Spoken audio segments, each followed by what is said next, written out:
Olá a todos, bem-vindos ao primeiro episódio de Três Egiptólogos Entram num Bar.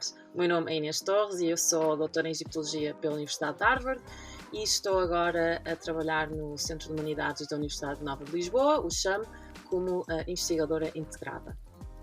Oi gente, meu nome é Luísa e eu sou doutoranda em Arqueologia Egípcia na Universidade de Chicago.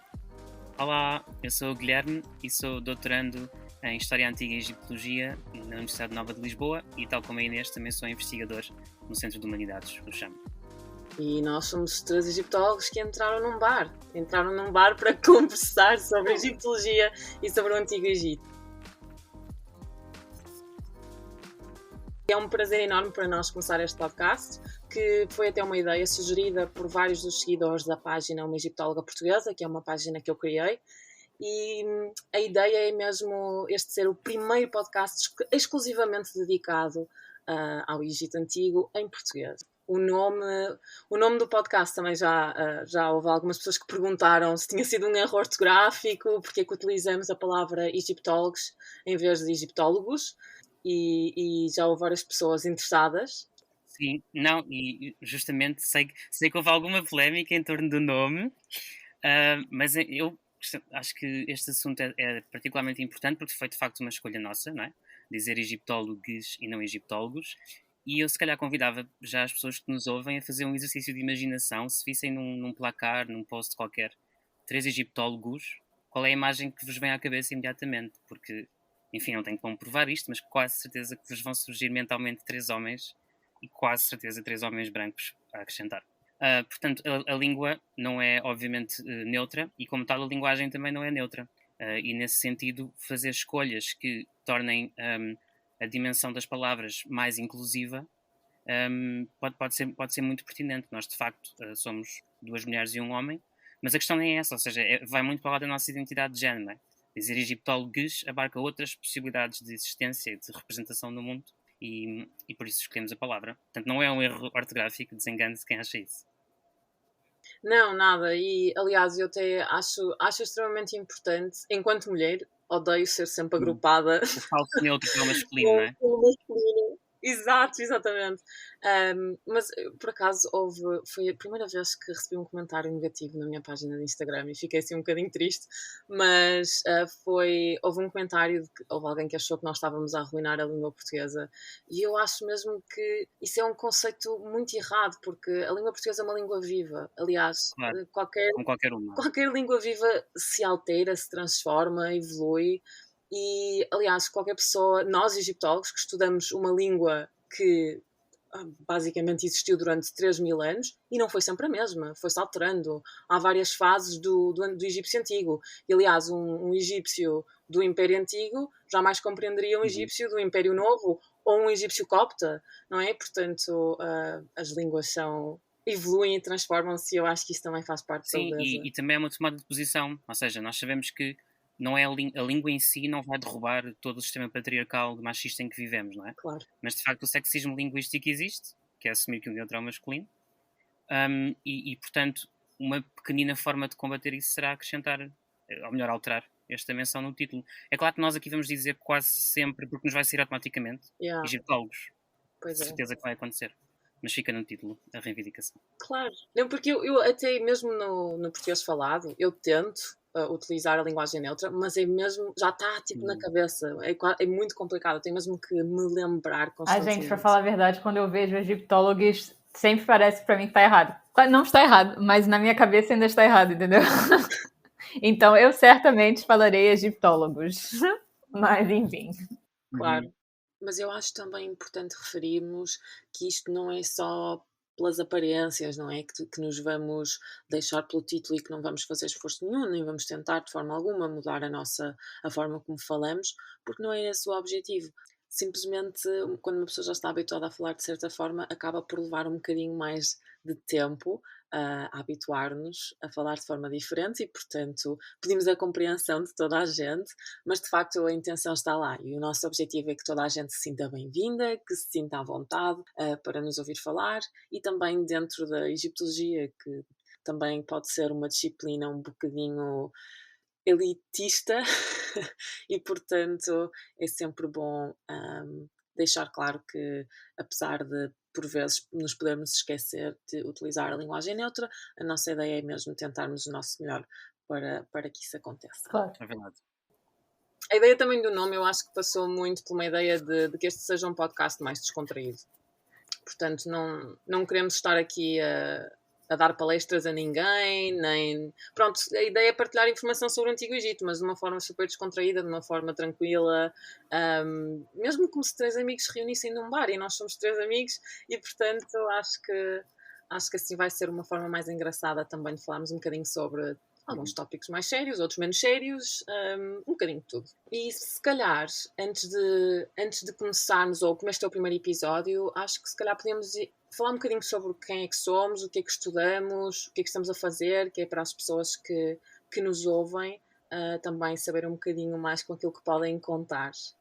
Guilherme, não sei se queres começar. Posso começar? Eu nasci... Não, estou a brincar, não vou. Nasci em 92, mas não vou até aí.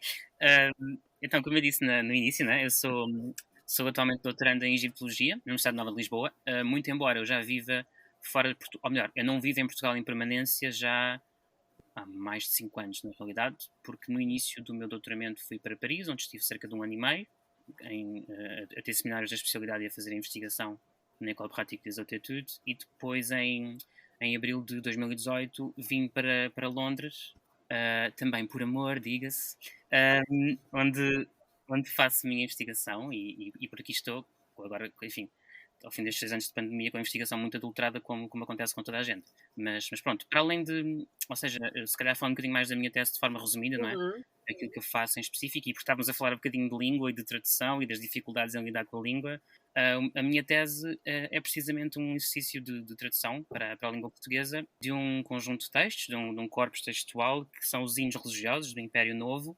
Já agora, para quem eventualmente possa não saber, o Império Novo vai ali mais ou menos do século XVI ao século XI a.C., e em Portugal nós dizemos mais Império Novo, mas no Brasil, não é, Luísa, diz mais Reino Novo. Sim, senhor. Portanto, provavelmente os dois termos vão aparecer aqui.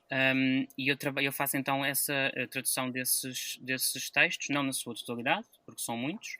Estes textos são assim uma espécie, fazendo uma comparação um bocadinho abusiva, mas para se perceber, são uma espécie de salmo, não é? Como nós temos nos salmos bíblicos, são poemas que louvam o Criador, várias divindades, entre elas o Criador, ou os vários Criadores que temos no Antigo Egito, e eu trabalho especificamente, faço uma análise, para além da tradução para a língua portuguesa, faço uma análise dos excertos que são relevantes em termos do Criador e da criação.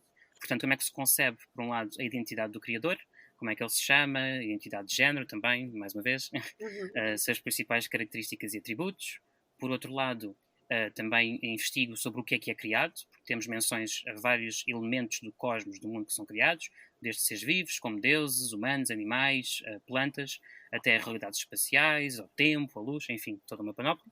E a terceira questão, a terceira grande questão da minha tese é como é que é criado, porque no Antigo Egito e nestes textos em particular também, temos menções a várias formas de trazer o mundo à existência, como seja um ato falado, um parto, uma criação num torno de oleiro, e portanto eu faço essa análise desses aspectos de escritura e criação, fazendo uma primeira tradução destes textos, ou desses certos, melhor dizendo, não são os textos todos, desses certos, para a língua portuguesa, assim, de forma resumida. E alguns dos excertos que tu estás a traduzir, na verdade, estão a ser traduzidos pela primeira vez para português, não é? Praticamente todos, na verdade. Uau. Há muito poucas traduções, infelizmente há muito poucas traduções para a língua portuguesa. Claro. E essa também foi uma opção na altura de escolher escrever a tese em português. Claro. Não, eu acho isso excelente, porque isto vai ser um tópico que vai surgir várias vezes nas nossas conversas, mas a egiptologia, pronto, a Luísa vai falar também do caso dela, a Luísa vem do Brasil, eu e o Guilherme somos portugueses, e portanto, nos nossos países, a egiptologia ainda está em desenvolvimento, ainda se está a impor também, mas já é uma produção bastante sólida ao mesmo tempo. Portanto, há um pouco esse desfazamento da ideia de que ainda falta, a egiptologia portuguesa e brasileira ainda está um bocadinho atrás do resto do mundo, mas ao mesmo tempo também não estamos, porque estamos a produzir imensos conteúdos, falar sobre imensos tópicos diferentes, só que não temos assim um pouco falta de recursos, em verdade, e não temos muita visibilidade a nível mundial, e também com o público, e este podcast também é uma forma de impormos um bocadinho mais também a nossa presença no público que fala português. Bom, então, como a Inês já disse, eu sou brasileira, nasci no Rio e sempre gostei muito de história e do Antigo Egito mesmo, mas também de outros lugares como Mesoamérica, Mesopotâmia, etc. Sempre me interessei muito por esses temas e quando eu resolvi fazer a minha graduação na Brown University, em Providence, Rhode Island, eu fui para lá achando que eu ia fazer relações internacionais, porque como brasileira a ideia de fazer arqueologia é realmente uma coisa quase impensável, porque como a Inês já disse, falta de recursos, etc. Enfim, muito difícil seguir esse tipo de carreira no Brasil e em Portugal também. No Brasil talvez seja pior. Mas eu cheguei lá, odiei relações internacionais, achei chatérrimo. E adorei arqueologia egípcia, então resolvi que era isso que eu queria fazer. E hoje, como eu disse, eu sou doutoranda na Universidade de Chicago, fiz meu mestrado aqui também em 2020. Isso. Já esqueci, gente. Passagem do tempo não existe mais, mas enfim. Não, esquece. Com a pandemia é impossível. Tipo, é tudo o mesmo ano. Zero noção. Que dia é hoje? Não sei. Mas meu interesse do Antigo Egito sempre foi muito voltado à realeza egípcia e aos reis egípcios, sempre foi a parte que mais me interessou. E quando eu estava tentando escolher o tópico da minha tese, eu queria fazer algo relacionado a isso, que é o que eu mais gosto, mas é uma coisa que já foi feita muitas vezes, ou seja, em inglês diríamos que foi overdone, que, enfim, muitas publicações continuam sendo feitas, mas ideias novas são raras. Então eu resolvi tentar estudar esse tópico por um viés diferente. E uma coisa que é muito comum em estudos do Antigo Egito, por acadêmicos e também, eu acho que na percepção do público geral, é que os reis egípcios eram realmente deuses, né? E que a propaganda real egípcia funcionava e que todos os egípcios acreditavam que os reis eram deuses e que era, sei lá, uma coisa autocrática quase, essa palavra é muito usada em análises da realeza egípcia. E eu resolvi tentar estudar os reis egípcios, então, pela perspectiva da história, eu acho que é vista de baixo, é o termo em português, ou bottom-up seria o termo em inglês, e então tentar entender melhor como que as pessoas, a pessoa normal do Antigo Egito, ou seja, não da elite necessariamente, e certamente não da corte real, como que eles interagiam com os reis egípcios e qual era a visibilidade da realeza fora da corte real. E como esse é um tópico muito abrangente, eu resolvi focar no Reino Médio, ou Império Médio, que é a época, obviamente, entre o Império Antigo, em português, Podes dizer Reino Antigo, é tudo mesmo. Sim, é igual. e o Império Novo. E então eu estou escrevendo meu primeiro capítulo nesse momento. Uhul! Não termina, não acaba, é um inferno. Primeiro de muitos. Mas é isso, e eu acho que uma das coisas mais importantes na egiptologia nesse momento é olhar para essas questões que já foram investigadas muitas vezes por perspectivas diferentes, né? Tentar responder perguntas novas. Claro. E, enfim, isso é uma das razões por que estamos aqui também, né? Então. Sim. Inesita, tua vez. Eu acho muito interessante também quando falaste na autocracia dos reis, não é?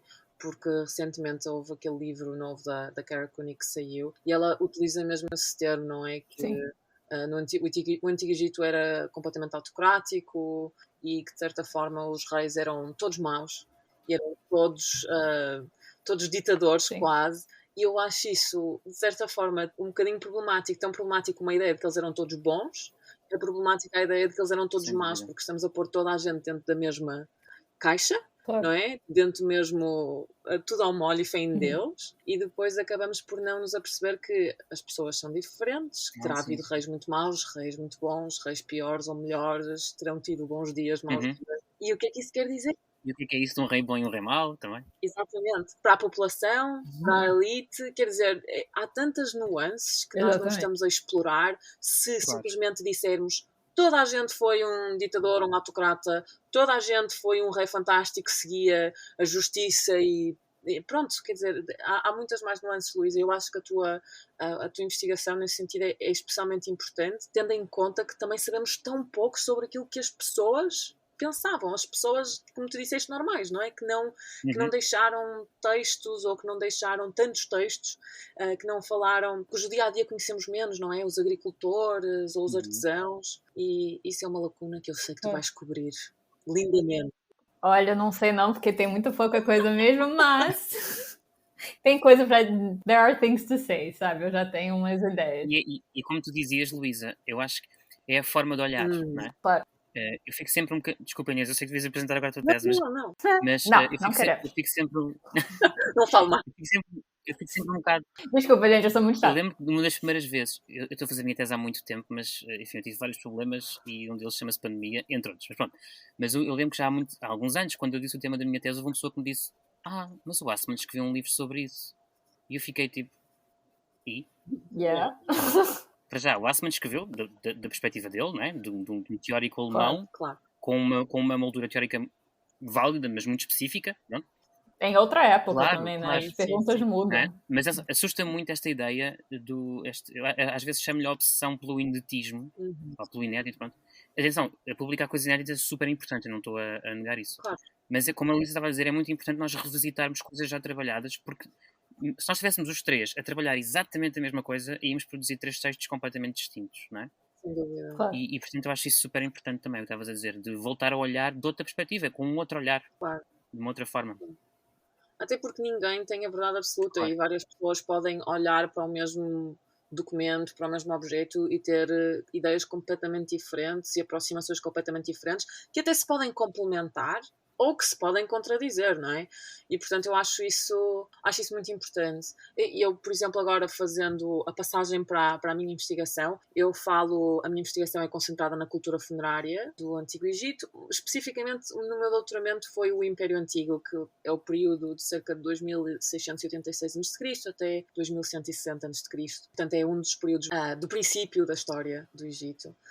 E a cultura funerária é basicamente aquilo que nós mais temos no Egito. E então há muita gente que prefere fazer ou estudar a cultura doméstica ou urbana ou até mais templos e tentar afastar-se um bocado da cultura funerária, porque a grande maioria da nossa informação vem da cultura funerária. E eu acho isso... Compreendo, mas também acho que não devemos simplesmente ignorar a cultura funerária porque toda a gente, ou quase toda a gente, trabalha com a cultura funerária, porque a verdade é que temos mais informações provenientes desses contextos. E uma das razões, claro, tem a ver com os materiais, não é? Os egípcios construíam túmulos, não sempre, mas construíam muitos túmulos a elite em pedra e, portanto, a pedra dura muito mais do que, por exemplo, o tijolo, que era utilizado mais para em contextos domésticos. Se bem que havia túmulos também construídos de tijolo e que tinham tijolo e pedra, e a Luísa pode falar sobre isto, porque a Luísa escreveu um artigo sobre tijolo no Antigo Egito. Oba! Um maravilhoso artigo, por sinal. Que ótimo. Gente, não aguento mais falar sobre tijolo. Sério, eu dei uma palestra semana passada, eu acho. No final eu já não aguentava mais falar brick. Mas enfim. Então a ideia é que, voltando ao tema de revisitar questões que já foram estudadas muitas vezes, a pedra no Antigo Egito é, como a Inês acabou de dizer, interpretada como um material que era associado à eternidade e a divindades, etc. E achamos que por isso que eles construíram templos em pedra e túmulos também, quando possível. Só que isso não quer dizer que o tijolo era um material assim ruim, sabe? Ou que eles achavam que o tijolo era só ligado à esfera mais mundana e que não tinha nada a ver com o mundo dos deuses e dos reis e tal. Então, o meu artigo, se quiserem, podem ler, porque eu não vou explicar tudo agora, mas... Recomendo. Valeu, Gui. Obrigada, propaganda. Também.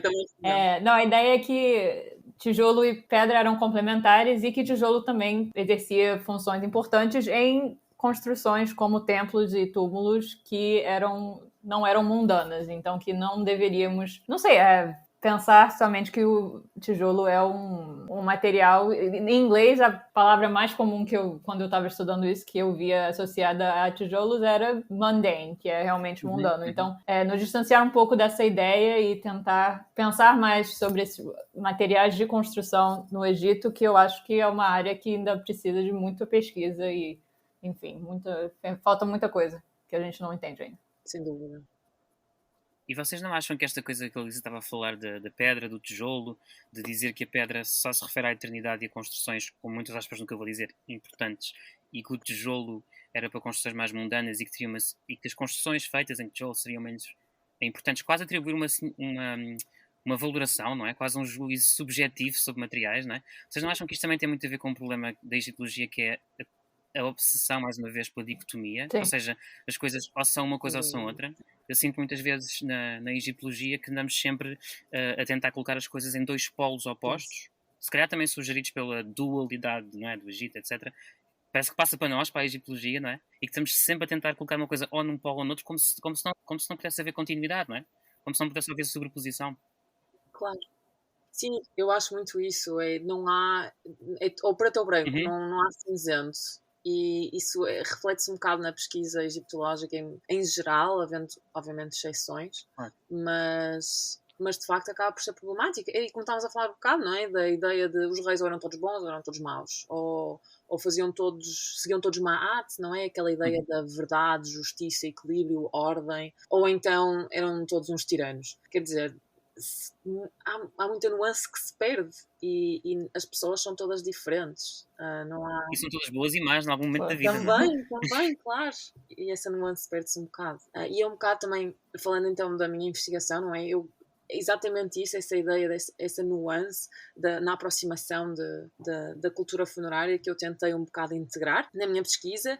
E então o meu foco foi basicamente tentar compreender como é que os túmulos egípcios eram utilizados enquanto espaços de criação de memória. Ou seja, uma das funções mais importantes do túmulo egípcio é que o defunto e a sua família consigam viver eternamente através da preservação do corpo das pessoas, não é? Do corpo mumificado, mas também através da preservação do nome e da imagem dos defuntos. E, portanto, o que os egiptólogos muitas vezes não fazem é tentar compreender depois como é que os seres humanos que visitavam os túmulos compreendiam ou entendiam aquilo que estava no túmulo em si. E, portanto, a criação de memória não é feita só de um lado, não é só o defunto que decide, eu quero ser lembrado assim.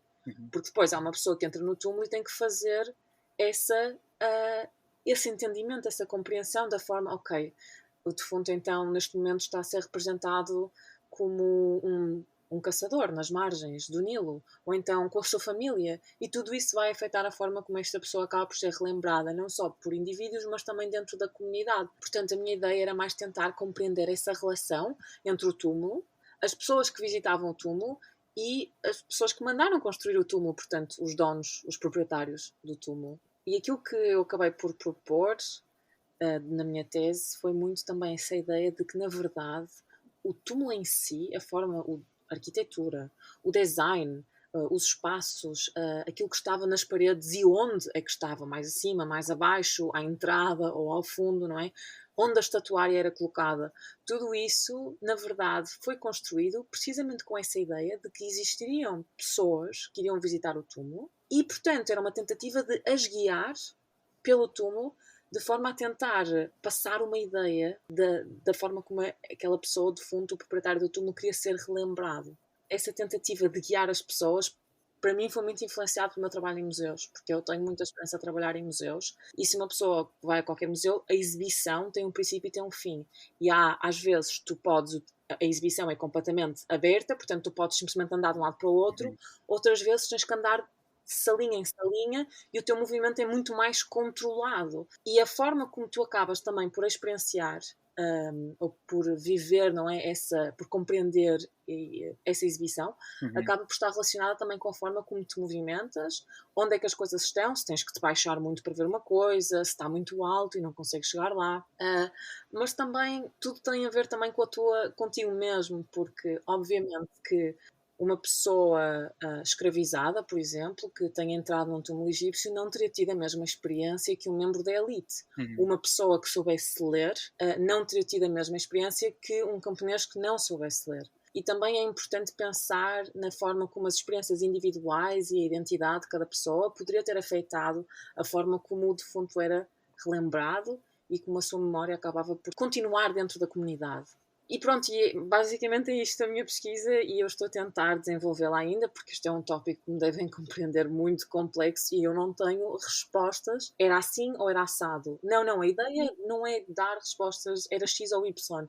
É mesmo tentar compreender que havia essa diversidade, que ela existia e de que forma é que isso depois também impactava a construção do túmulo, porque os próprios proprietários esperavam que as pessoas, que houvesse pessoas que visitassem o túmulo, que fizessem ofrendas, que dissessem uma prece.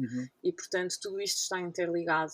E, então, assim, resumido, a minha tentativa, a minha ideia é tentar olhar para o túmulo enquanto um espaço social, um espaço de interação social, e não só como um espaço funerário. Sei que isso faz sentido. Claro, sentido. Faz todo Muito sentido. importante. Mais uma vez, o túmulo não tem que ser só uma coisa, não é? Claro. Mais uma vez, voltamos ao mesmo. Sem dúvida. E eu acho que uma das coisas que eu mais adoro é tentar mesmo compreender a forma, por exemplo, como num mundo sem fotografia, sem filmes, o quão importante terão sido aquelas imagens, não é? Porque também outra tendência da egiptologia é concentração muito nos textos, não é? O que é que os textos nos dizem? Mas a verdade é que provavelmente só 1% da população é que seria capaz de ler. E eu lembro-me muito daquilo que acontecia nas igrejas, em que as pessoas não sabiam ler, mas tinham conhecimento da história, sabiam a simbologia, a iconografia, sabiam o que é que as coisas significavam, sabiam como é que um santo estaria vestido, ou uma Aurélia, o que é que significava, conheciam os símbolos, e portanto dentro da igreja, mesmo que não soubesses ler, conseguias ver aquelas imagens, aqueles painéis, não é? Que contavam histórias da Bíblia. E eu acho isso um paralelo interessante, porque nem toda a gente saberia ler no Antigo Egito. Aliás, a grande maioria da população não saberia ler. E depois também há diferentes níveis de literacia. E, portanto, as imagens, o discurso visual, não é? E daqueles símbolos, acho interessante tentarmos perceber como é que eles também cativavam as pessoas, como é que chamavam as pessoas, como é que essas imagens acabavam por impactar a forma como um indivíduo era lembrado por outras pessoas e também dentro da sua própria comunidade. E é importante realçar também, eu acho, e nem você acabou de falar níveis diferentes de literacia, né, que a escrita egípcia, a hieroglífica... Sim. Gente, vou avisar isso no primeiro episódio logo. Eu moro fora desde 2014, então vai ter muito inglês, tá? Desculpa. Enfim. Na verdade, desculpa interromper-te, Luísa, mas é um dado interessante também sobre nós os três. Sim. É porque nós os três somos lusófonos, vimos de sítios diferentes. A Inês é do Porto, eu sou de Lisboa, a Luísa é do Rio de Janeiro. Vimos de cidades diferentes, mas na verdade somos três egiptólogos em migração. Ou seja, ou já estivemos, ou estamos agora imigrados, ou voltaremos a estar, enfim. Portanto, isso, às vezes há aqui uma certa contaminação linguística que acaba por ser inevitável. Sim. Mas desculpa, Luísa, interrompi-te. Não, eu só ia relembrar aqui que a escrita egípcia é completamente diferente da nossa, né? Pictográfica, então... eu ia dizer isso também. Então, sei lá, claro que tem uma diferença entre realmente imagens, pinturas de figuras, etc. E os hieroglifos são bem mais próximos do que a nossa escrita de hoje, por exemplo. Sim. Então, só para relembrar que não adianta estudar o Antigo Egito com a nossa mentalidade de hoje somente. Sempre temos que tentar entrar, não que isso seja possível, né? Mas tentar nos aproximar da realidade egípcia o mais possível. E não adianta entrar com essa ideia que tudo no Egito era igual à realidade moderna e que os egípcios pensaram, não sei, tinham os mesmos pensamentos ou teriam as mesmas perguntas que nós temos, porque eu acho que isso não é o caso. Sim, e eu até ia dizer isso que estavas a dizer, Luísa, não é? Escrita hieroglífica, que não era o único sistema de escrita no Antigo Egito, mas pronto, é o mais conhecido, não é? Sim. A escrita hieroglífica tem um grau de, vou dizer agora assim um palavrão, de iconicidade, ou seja, digamos assim, os bonequinhos, não é? São tão bonequinhos, por assim dizer, são tão figurinhas que representam efetivamente coisas. Portanto, mesmo, por exemplo, no meu caso, que trabalho com texto, não é? Com fontes textuais, há aspectos de imagem que também contam. Até porque, pronto, não vamos aqui dar uma aula de Antigo Egípcio, pelo amor de Deus, as pessoas adormeciam. mas há, digamos que há uma categoria de signos, destes signos hieroglíficos, que, enfim, as pessoas dividem-se. Há quem chame determinativos, há quem chame classificadores. Normalmente, na egiptologia, em língua portuguesa, diz determinativos. E esses determinativos são são signos que não têm som, ou até podem ter, mas naquele contexto não se leem. Por exemplo, agora vou escrever o nome da Inês e da Luísa e no final vou acrescentar um hieróglifo de uma mulher, porque na nossa representação, na nossa mundividência, são nomes femininos, não é? E, portanto, embora, quer dizer, pode haver pessoas que se chamam Luísa e Inês e que não se identificam como mulheres e não há qualquer problema em relação a isso. Claro. Mas a nossa mundo de evidências, a regra geral, são femininos. Este signo está lá, é escrita, é um texto, é escrita, mas está a cumprir uma função imagética de dizer, de esclarecer que aquele nome é um nome feminino. Portanto, mesmo trabalhar com... Eu falo por mim, né, porque trabalho com textos, mesmo isso, há sempre aspectos de imagem e de cultura visual, digamos, a considerar. Claro. E eu acho que isso é uma parte tão importante, porque nós fazemos essa distinção, e até no princípio da egiptologia, quando a egiptologia começou, até havia uma tendência de copiar os textos e retirá-los do seu contexto, e portanto uma pessoa nem sabia que imagens é que estavam a acompanhar os textos. E isso é muito importante, porque às vezes as próprias figuras, por exemplo, do defunto, a própria figura do defunto pode ser um hieróglife e pode estar a representar, por exemplo, o pronome pessoal eu. Não é? E portanto, se retirarmos essa imagem, de repente faltam coisas no texto. E há toda uma complexidade que se está a perder também, e acaba por se perder também quando fazemos essa passagem, não é, dos textos para a nossa própria língua, porque o nosso sistema de escrita não é pictográfico. E portanto não conseguimos demonstrar, por exemplo, esses determinativos acabam por não aparecer nas traduções, mas eles podem ser super importantes e podem ter até um duplo significado, não é? Literal e metafórico. Sim, só para dar um exemplo sobre isso. Isto agora é a vez que falamos dos artigos, não é? Eu também escrevi um artigo sobre isto. Há um verbo, uma raiz, um verbo em egípcio que é messi, e que é muito polissémico, ou seja, tem muitos significados. Pode significar dar à luz, nascer, mas também pode significar moldar, ou seja, fazer uma atividade com as mãos, de trabalho manual, digamos assim, ou simplesmente criar. E a forma como se escreve esta palavra pode ou não incluir o signo para literalmente uma mulher dar à luz. E então eu tenho um artigo em que analisa as atestações deste verbo no corpus que eu trabalho, nos textos que eu trabalho, e em que tento perceber que a forma como está escrito pode ou não influenciar a forma como a intenção que esteve por detrás da escrita e como nós hoje em dia traduzimos para as línguas modernas. Ou seja, dependendo do contexto, dependendo do que está naquela frase onde a palavra surge atestado, quais são os verbos que estão antes, quais são os substantivos que estão antes e depois naquela frase, mas também como é que a palavra em si está escrita. E lá está, são elementos visuais que podem interferir na forma como nós fazemos as nossas traduções. E é sempre difícil e é sempre, sabe, ficamos sempre aquém, eu sinto, quando tentamos traduzir um texto, é inevitável. Sim. Mas isso em todas as línguas, eu acho. Não é? Sim. Yeah. Quanto mais recuada a língua, talvez mais isso se note. Mas... Sim, sem dúvida. Mas acho que temos que nos publicitar, de facto, e por aí ligações para todos os nossos artigos. E não, porque de facto é importante também mostrar que isto não são simplesmente tópicos que nos passaram pela cabeça, não é? São tópicos que estamos a pensar e a investigar e a estudar há muito tempo e que, pronto, a nossa opinião sobre eles também vai mudando, vai-se alterando, vai-se estabelecendo e se calhar daqui a um ano, se ainda estivermos a fazer este podcast, a minha... Esperemos que sim.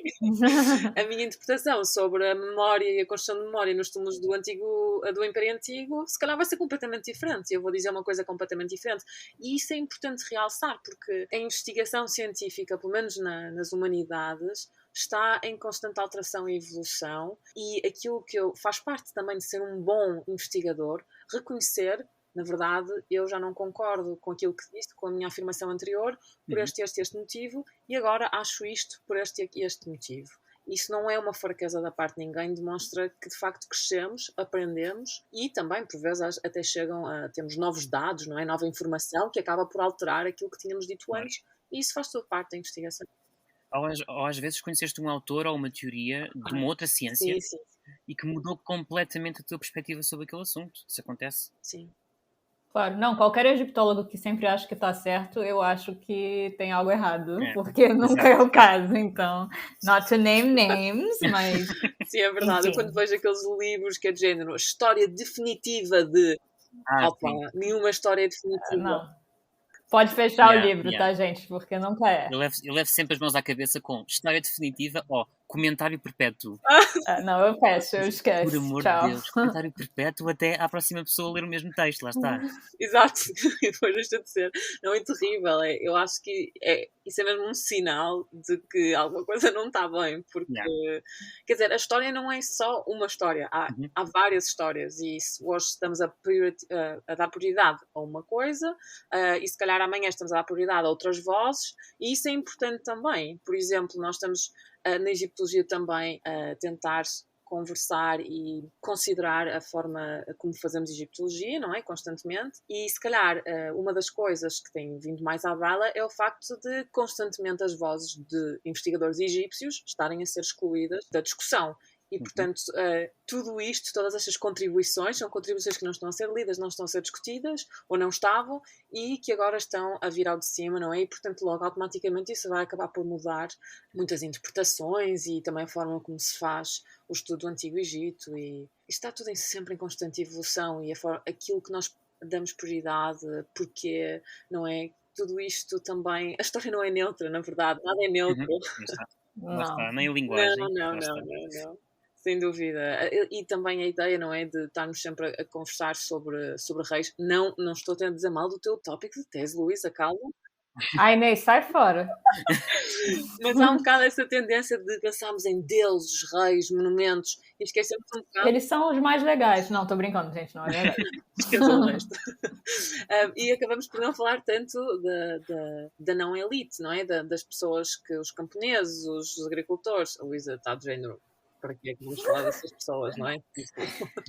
Não, cara, o meu tópico realmente agora é sobre isso. Então, nem se eu não gostar, já era, né? Passar 3 anos desesperado. Tu caíste na tua própria armadilha, no fundo.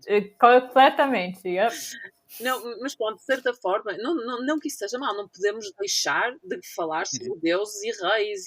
Quer dizer, não é isso que estamos aqui a dizer de qualquer das formas. Aquilo que estamos a tentar realçar é que, de facto, há diferentes vozes que vêm ao de cima em determinados momentos, e é importante considerarmos que não há nunca uma única visão da história, não é? Nem pelos próprios participantes dos eventos em questão. E eu lembro-me da propaganda do Ramsés II, não é? Da Batalha de Kadesh. Ele diz a toda a gente que ganhou, mas depois os hititas estão a dizer que foram eles que ganharam. Portanto, parece que foi mais um empate do que outra coisa, não é? É verdade. A história tem múltiplas vozes, quer no passado, quer no presente, não é? Ou seja, também os historiadores, os arqueólogos, enfim, as pessoas que se ocupam do passado, digamos assim, também elas produzem uma multiplicidade, não é? Vários discursos, que alguns até entram em conflito entre si, e ainda bem que assim é, porque outra coisa que eu acho importante também dizer é que tudo na ciência é território de disputa, não é? Nós estamos sempre, no bom sentido, ou seja, estamos sempre a disputar diferentes narrativas, diferentes vozes, diferentes visões, e, portanto, no fundo é uma grande multiplicidade, que nós que fazemos humanidades não podemos mesmo passar ao lado dela, eu acho. Claro. Isto não é rebater, não é humilhar a pessoa com a qual não concordamos, não é nada disso, é só dizer, eu tenho uma outra visão, eu tenho um outro olhar sobre este assunto, que às vezes tem só a ver com o facto de vir de onde eu venho, lá está. Pode nem ter a ver, não tem nada a ver com a inteligência, não tem nada a ver, ou não necessariamente, quer dizer, às vezes tem só a ver com o sítio onde nós nascemos, por onde passamos, com quem privamos, o que lemos, não é? Claro, sim, é importante termos em atenção que tudo aquilo que dizemos pode e deve ser debatido. E, aliás, é através do debate que as ideias acabam também por melhorar. Não tem que ser um debate crítico ao ponto de vou-te criticar a ti enquanto pessoa e... Exato, não é pessoal, exatamente. Exato. Eu critico a Inês todo dia. Os ouvintes deverão saber que entre elas as duas pode ser pessoal. Regra geral não é. Ou também não devia ser. Brincadeirinha! Eu e a Luísa estamos sempre a brincar uma com a outra, portanto não se admirem, caros ouvintes. E pronto, acho que chegamos a um bom ponto para terminar o nosso primeiro episódio. Espero que tenham gostado. Eu gostei muito de estar aqui com o Gui e com a Luísa, foi ótimo. E espero que este seja o primeiro de muitos, na verdade. Até à próxima! Beijinhos. Tchau, beijinhos. Tchau.